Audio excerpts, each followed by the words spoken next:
Imagine watching your husband assemble a brand new crib from IKEA, humming to himself, genuinely excited for the baby that's coming. He looks like a man who can't wait to be a father. I'm standing in the doorway watching him, and I think he really does look happy, focused, hopeful, like a man building something for his future. But I can't make myself walk into that room. I can't make myself smile. I can't find it in me to feel what I'm supposed to feel in this moment. The excitement, the gratitude, the joy of a baby finally coming. I just stand there in the doorway, watching my husband build a crib for a baby we've been waiting for, and I feel nothing but the quiet weight of something I can't yet bring myself to say out loud. Hi, I'm Clara Swanson, and this is the story of the most devastating betrayal I have ever experienced in my life. It started with heartbreak, the quiet kind that doesn't make noise but hollows you out slowly. 2 failed IVF rounds. 2 times I let myself hope, decorate the corners of my mind with tiny shoes and soft blankets, and 2 times I watched that hope collapse. After the second failure, my doctor sat across from me with that practiced gentleness that doctors learn specifically for moments like this, and she suggested surrogacy. I remember sitting in that office trying to absorb what she was saying while Desmond sat beside me. I reached over and took his hand. He squeezed back. I thought he was being strong for me. That was the story I told myself. On the drive home, he brought it up so casually, like it had just occurred to him. "What about Mia? She's your best friend. Maybe she'd want to carry our baby." He said it gently, like a caring husband trying to help his grieving wife find a solution. I thought it was the kindest thing he had ever suggested. I called Mia the next morning. I hadn't even finished explaining the surrogacy idea when she said, "Clara, what about me? I could do it. I'll carry your baby. Just promise me I get to be the godmother." I started crying immediately, happy tears, the kind I hadn't felt in a long time. "You would really do that?" I asked. "For you? Always," she said warmly. "You don't even have to ask." Mia Calloway had been my best friend since we were 5 years old, sitting next to each other on the first day of kindergarten. She was the maid of honor at my wedding. She was the first person I called after both failed IVF attempts, sobbing into the phone at midnight while she stayed on the line and said nothing, because she knew I didn't need words. I just needed someone to be there. And she was always there. I just knew that my best friend had offered me the most generous gift I had ever been given, and I was overwhelmed with love for her. Now here is something important to understand. For surrogacy to work, the clinic first retrieves the intended mother's eggs, that's me, and creates the embryo. I was there for that. Every uncomfortable appointment, every hormone injection, every procedure. My eggs were retrieved, the embryo was created, and it was stored at the clinic waiting for the transfer. That part was real. That part I was present for. What came after is where everything was built on lies. The clinic gave us paperwork on our first visit, an intake form outlining the steps of the surrogacy process. Standard procedure. I filled it out carefully, every field, and handed it to Desmond to submit since he was handling the administrative side while I focused on the medical appointments. I didn't think twice about it. That was our system. I trusted it completely. I work as a supervisor at a manufacturing company, and the months that followed happened to fall right in the middle of our busiest season. Production targets, overtime, back-to-back audits. I was leaving the house before sunrise and coming home exhausted. There were days I barely had time to eat. Mia knew this. Early on, before the appointments even started, she called me one evening with that warm, considerate voice of hers and said, "Clara, don't stress yourself about coming to every appointment. I'll send you updates after each one. You have enough on your plate at work." She said it like she was doing me a favor, like she genuinely cared about my stress levels, and I loved her even more for it. That's the thing about betrayal from someone who knows you well. They use your trust like a map. They know exactly which doors to walk through and which buttons to press because you showed them yourself over years of genuine friendship without ever imagining they would use it against you. So the appointments happened without me. Desmond drove her. Mia sent cheerful, detailed texts after every visit. "Screening went great today. Hormone levels are perfect. Transfer is scheduled. Clara Bear, we're almost there." and I would read them at my desk between meetings and feel this overwhelming gratitude that I had these two people in my corner. Then came the surrogacy agreement. Mia brought it over one evening, printed and bound, and laid it on my kitchen table like it was the most natural thing in the world. It looked official. A law firm's name at the top, clean formatting, all the right legal language. She said her attorney would handle the notarization and send over the final copy once everything was done. All I needed to do was sign. I didn't call a lawyer to review it. I didn't ask questions. I just signed right there at my kitchen table, while Mia sat across from me smiling. Because this was Mia, my Mia. The girl who had known me since I was 5 years old. Why would I ever need to verify anything she handed me?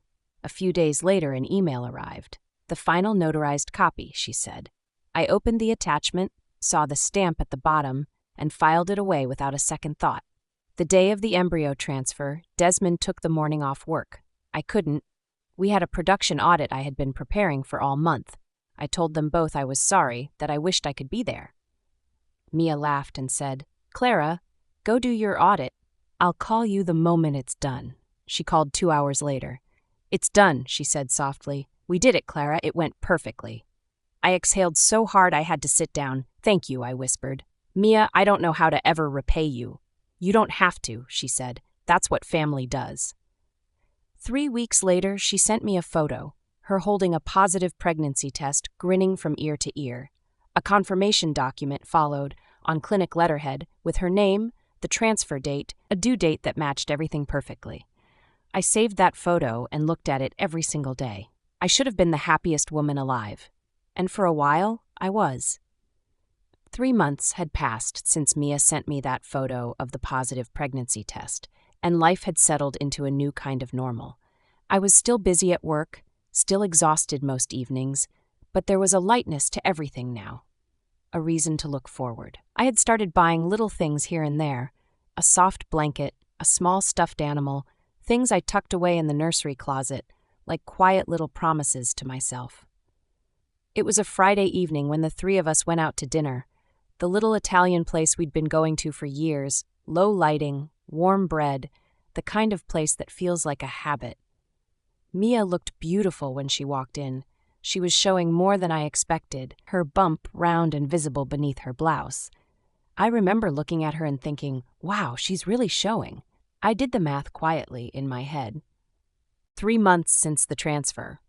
Was this normal? Was the baby just big? I didn't say anything. What did I know? I had never been pregnant. I had never carried a baby. Maybe this was exactly what 3 months looked like, and I just didn't know because nobody had ever told me. I pushed the thought aside and hugged her and told her she looked beautiful. And she did. She really did. We sat down, we ordered, we talked and laughed the way we always had. And I kept glancing at her belly across the table, that quiet nagging feeling sitting at the back of my mind that I couldn't quite shake but also couldn't quite name. We were midway through our main course when Mia suddenly went pale. "I don't feel right," she said quietly, pressing one hand to her side. What followed was a blur. Desmond calling for the check, me grabbing Mia's bag, the three of us rushing out to the car. Desmond drove to the hospital faster than I had ever seen him drive. He kept looking in the rearview mirror at Mia, jaw tight, knuckles white on the wheel. I was in the back seat holding her hand, telling her it was going to be fine. The ER moved quickly. They got Mia into a room and brought in an ultrasound machine to check on the baby. The doctor was calm and efficient, pressing the wand gently against Mia's stomach while we all held our breath. And then, a heartbeat, strong and fast, filling the room. "Baby looks perfect," the doctor said with a small smile. "Hanging on tight in there, whatever you felt was likely round ligament pain, very common at this stage. Just take it easy for a few days." I exhaled. Desmond exhaled. Mia started crying with relief, and I leaned over and hugged her, and it felt sacred the way certain moments do. Then the doctor looked at the screen, doing his measurements, and said casually, "Let me just confirm how far along we are." He looked at the numbers. He looked at Mia. 5 months, he said. "Baby is measuring right on track." And something in my brain went very, very still. I didn't say anything. I smiled and nodded and held Mia's hand while the doctor finished the examination. I helped her get comfortable.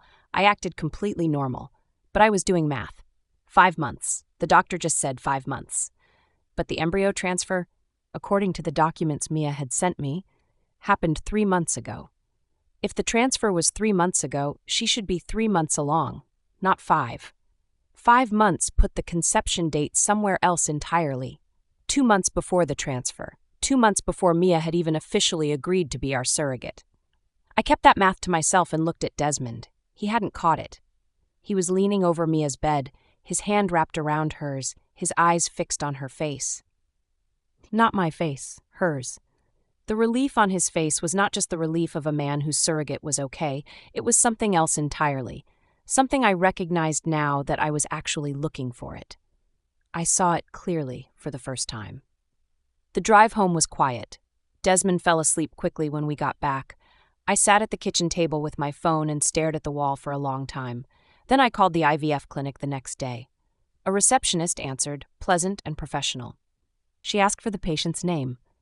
Mia Calloway, I said. She's our surrogate. I just wanted to check on some records. A pause, keyboard clicking, another pause. I'm sorry, she said. I don't have anyone by that name in our system. I kept my voice steady. Maybe it's a different spelling? Calloway. More clicking. Ma'am, we have no patient by that name. Not current, not past. I see, I said quietly. Thank you. I hung up. I sat in my kitchen in the dark, and I let the silence settle around me. All those updates, all those documents. All those appointments Desmond had driven her to. The clinic had never seen her name. She had never been a patient there. The transfer I had missed because of my audit, because Mia had been so thoughtful and told me not to worry, had never happened. The surrogacy agreement Mia had laid on my kitchen table. The law firm name at the top, fake. The notary stamp at the bottom, fake. The whole document, fraudulent from the first line to the last. And I had signed it at my own kitchen table while she sat across from me smiling. And the baby Mia was carrying had been conceived 2 months before any of this began, before she had volunteered to carry my baby. She hadn't offered out of love. She had offered because she was already pregnant, and this was the most convenient solution they could find. She didn't step forward to help me. She stepped forward to manage me. I didn't sleep that night. I sat at that kitchen table and gave myself those hours. The grief, the fury, the humiliation, the loss. Every feeling I had been unknowingly carrying without realizing it. I let myself feel all of it. And when the sun came up, I called a lawyer. Her name was Paula Larson. Sharp, efficient, and exactly the right person for what I needed. I laid everything out across her desk. The timeline discrepancy, the clinic phone call, the fake documents, the surrogacy agreement that Mia had brought to my kitchen table one evening, like it was nothing. Paula went through everything carefully and methodically, page by page, not saying much, just reading. Then she picked up the surrogacy agreement and studied it closely. "Were you present when this was notarized?" she asked. I frowned. Mia said her attorney handled everything. Paula set the document down slowly. "Clara, a notary has to physically witness the signatures of all signing parties. You would have needed to be present, in person, in front of the notary." She paused. "Did that ever happen?" I sat very still. "No," I said. "Mia just brought it to my house one evening and I signed it at my kitchen table. She took it with her when she left." Paula nodded like she had already suspected as much. "Then this notary stamp is fake. The law firm's name at the top." She tapped the page. "I'll verify it, but I already know what I'm going to find." She closed the folder and looked at me directly. "They built this entire document from scratch, and based on what you've described about the clinic's intake forms, I think I know exactly what they used as a template." She leaned back in her chair. "Clara, what they've done here is fraud. This isn't just a personal betrayal. This is a legal matter." She was right. A real clinic's name used without authorization on forged documents. A surrogacy agreement fabricated and presented as legally binding, complete with a fake law firm and a fake notary stamp. Money I had transferred for surrogacy expenses taken under completely false pretenses. Paula requested an official letter from the IVF clinic confirming that Mia Calloway had never been registered as a patient and that no surrogacy intake paperwork had ever been received or processed under our names. The clinic cooperated fully. That letter became one of the most important documents in our file. Then I started building the rest of the case myself. I went through Desmond's email on our shared laptop, the one he'd long stopped worrying about because I'd never given him a reason to. I found dinner reservations for 2 at restaurants I had never been taken to, a hotel booking from months ago when he'd told me he was at a work conference, message threads he'd deleted from his phone but hadn't cleared from the laptop's synced backup. They went back almost 2 years, before the IVF, before the failed attempts. Before Mia had sat on my kitchen floor with me while I sobbed and held my hand and told me everything was going to be okay. And then I found something that stopped me completely. Buried in the messages was something else. Their conversations from the very beginning. The timestamps, the dates. I checked one particular message carefully. Then I checked the date again. He was in the doctor's office when he sent it. The day our doctor suggested surrogacy. The day I sat beside him and reached over and took his hand because I needed to feel like I wasn't alone. He was texting Mia, and reading further through those messages, I learned something else. Something that reframed everything I thought I understood about Mia's generous offer. She was already pregnant when she volunteered to carry my baby. She hadn't offered out of love or selflessness. She had offered because she didn't want the baby, and the surrogacy was the most convenient solution they could find together. She wouldn't have to explain an unwanted pregnancy, he wouldn't have to confess an affair, and I would get to believe I was finally going to be a mother. They looked at my grief, sitting in that doctor's office, and they saw an opportunity. I sat very still for a long time after I found that. Then I kept going, because I wasn't done yet. I photographed everything. I organized it, I handed it to Paula and let her do what she did best. I also moved a portion of our joint assets into an account in my name, gradually, carefully, the way you do when you don't want anyone to notice. I had been the primary earner in our marriage for most of it. Our savings, our lifestyle, built mostly on my income. Desmond was comfortable. He had somehow forgotten that comfort had a name, and that name was mine. When Paula had everything she needed, she told me it was time. I decided how I wanted to do it. No big audience, no performance. Just the 3 of us, a dinner table, and the truth finally out in the open. I was still standing in the doorway watching Desmond assemble the crib when he looked up at me. "Oh, hey," he said casually, setting down his screwdriver. "By the way, Mia's coming over later. She made lasagna and wanted to share it with us." I looked at him for a moment. "Perfect," I said. I went to the bedroom and I got the folder from where I had kept it, tucked quietly away, waiting for the right moment. I held it in my hands for a second. Then I walked to the living room and sat down and waited. Mia arrived about an hour later, lasagna in hand, letting herself in the way she always had. Like this was her home too, like she belonged here. She was still barely showing at 5 months, cheeks flushed from the cold outside, smiling as she came through the door. "Clara Bear," she called out warmly. "Hey," I said. Something in my voice made her pause. Just for a second, she looked at me and I looked back at her. And I smiled. The kind where something is quietly brewing just beneath the surface. She blinked and looked away and carried the lasagna to the kitchen. Desmond came downstairs and the 3 of us sat down together at the table, the way we had 100 times before. Mia served the lasagna. Desmond poured drinks. They talked and laughed, and I sat there and responded when spoken to, smiled when smiled at, and ate my dinner quietly. But something was off, and they both knew it. Desmond glanced at me a couple of times, that small, uncertain look he got when he couldn't read me. "You okay, babe?" he asked at one point. "I'm fine," I said. "Just tired." Mia laughed a little too quickly at something Desmond said. She kept looking at me sideways when she thought I wasn't paying attention. The conversation had a forced quality to it now, like they were both working a little harder than usual to keep things light and normal. They could feel it. They just didn't know what it was yet. When dinner was done, I stood up and began clearing the plates. Mia stood to help, and we moved around the kitchen together in silence for a moment. And then I set the plates in the sink, turned around, and picked up the folder from the counter where I had left it. I walked back to the table and set it down between them. They both looked at it. Then they looked at me. "What is this?" Desmond asked slowly. "Everything," I said. "Sit down." And I told them. I told them about the doctor and the 5 months that didn't add up. I told them about the clinic phone call and the name that didn't exist in their system. I told them about my lawyer, Paula Larson, and the official letter and the fraud case and every single email and hotel receipt and deleted message thread that wasn't quite as deleted as he thought. I told them about the intake forms I had filled out with my own hands and handed to Desmond and trusted him to submit.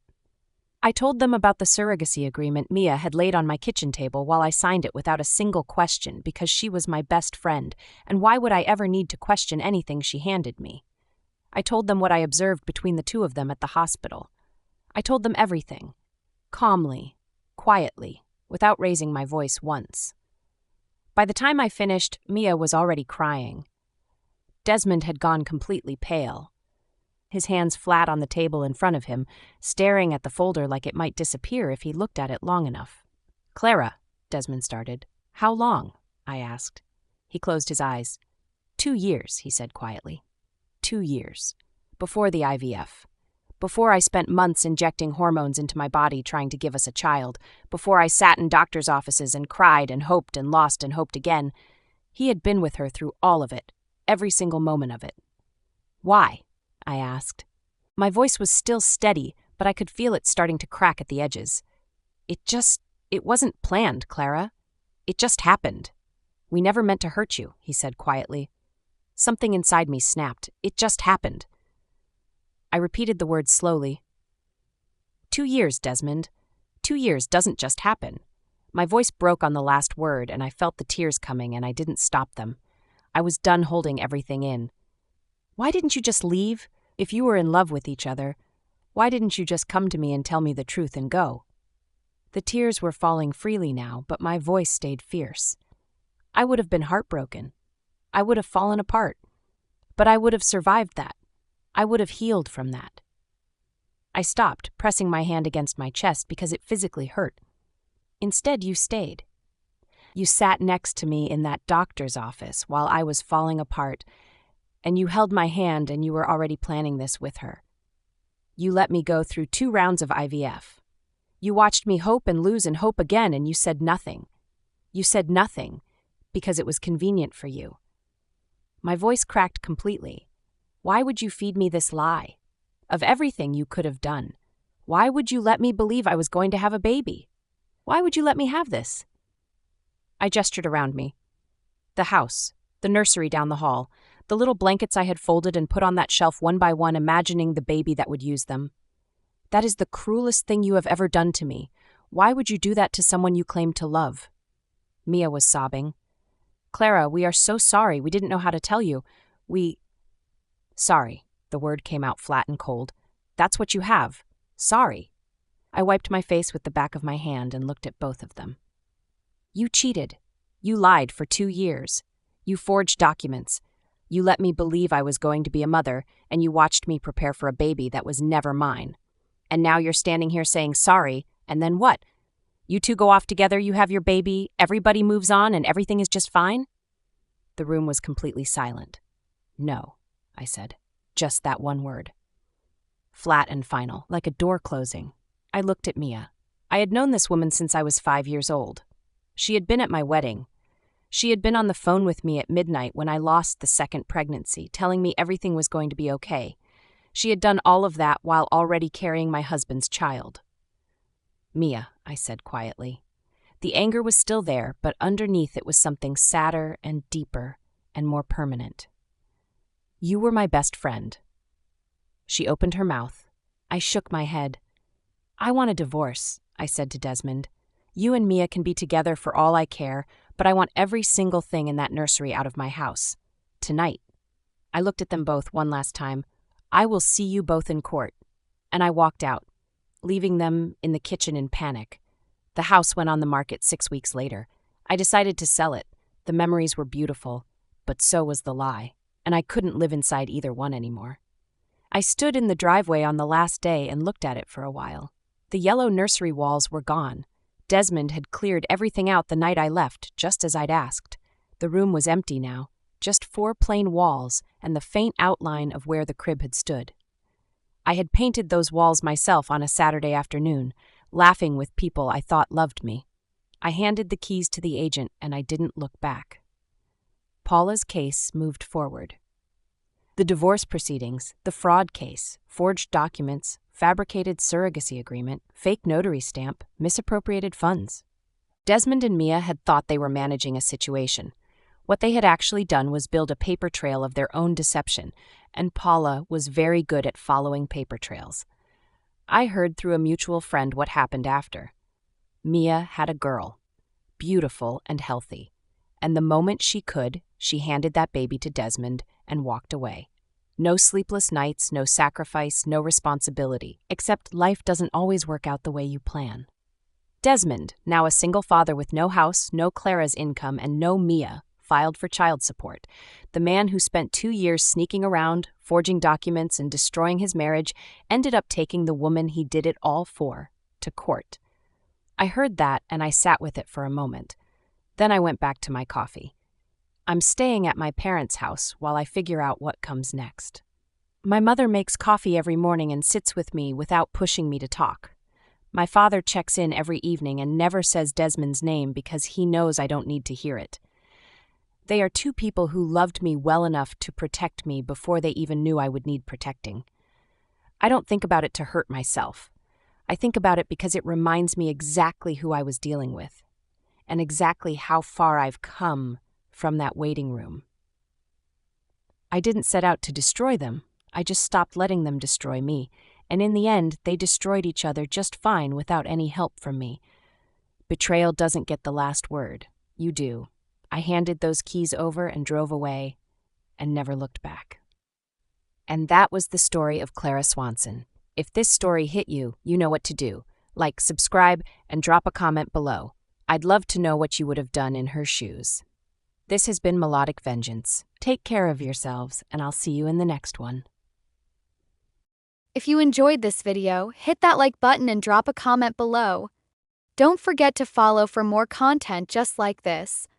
Thanks for watching. Catch you next time.